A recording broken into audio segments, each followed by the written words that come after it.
usually not very substantive, as of course the participants do not want to embarrass themselves.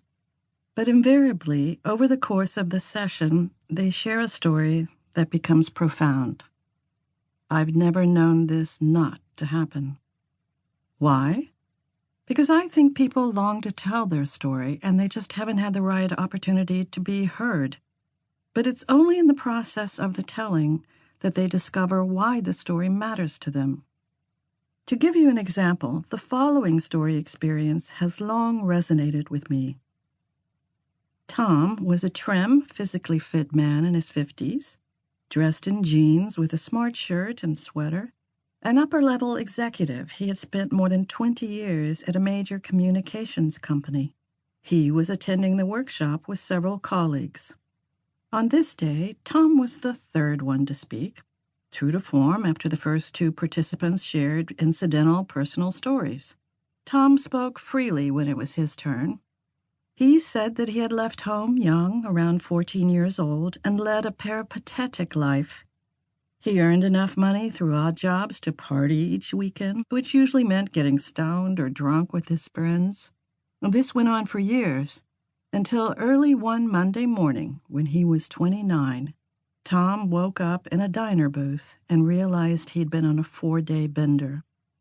He couldn't even remember what had happened. Total blackout. It was then that he decided he was done with drinking. He didn't want this life anymore. Tom ended his story there. Job done. He assumed his turn was over.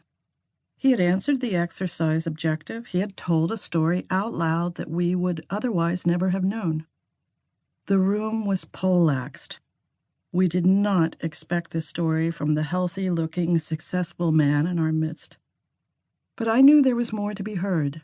So rather than moving on to the next person, I simply asked, "What time of day was it when you woke up?" He reflected. "Around 10 in the morning." I continued, "And what did you see?" "Well, I remember there was this god-awful floor polisher cleaning the floor all around me, just a terrible drone. Then there was that sick, sweet smell of cleaning, all the tables and plastic booths going on all around me. And they'd opened the windows. The morning light was knifing through. They were cleaning all around me. Who knows how long I'd been there?" I said, "What did you do next?" "I went outside in the bright light and found a phone booth. That was when they had those yellow pages hanging in a thick book. I found the number for Alcoholics Anonymous. Someone answered.